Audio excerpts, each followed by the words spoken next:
రెండు తెలుగు రాష్ట్రాల్లో పరిచయం అక్కలేని పేరు సినీ నిర్మాతగా నటుడిగా తనకంటూ ప్రత్యేక స్థానం సంపాదించుకున్నారు బండ్ల గణేష్.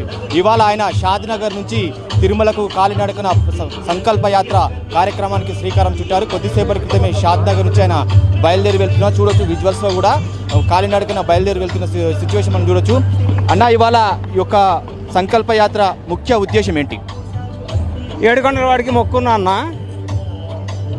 చంద్రబాబు గారు జైల్లో ఉన్నప్పుడు ప్రాణాలతో బయటకు వస్తే సారు నేను నడిచొస్తా స్వామిని మొక్కున్నా.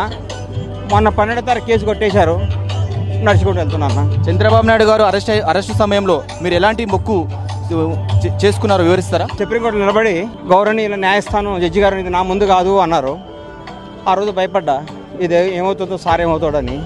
మీరు ఆరోగ్యంగా ప్రాణంతో సార్ బయటకు వస్తే నేను సాధన నుంచి నడిచొస్తాను మొక్కున్నా. ఆ మొక్కు తీరుస్తున్నా అంతే.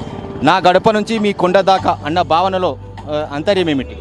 అదేనా, మా ఊరు నుంచి స్వామి కాళ్ళ దాకా అంతే, అంత వేరే ఏమీ లేదన్న.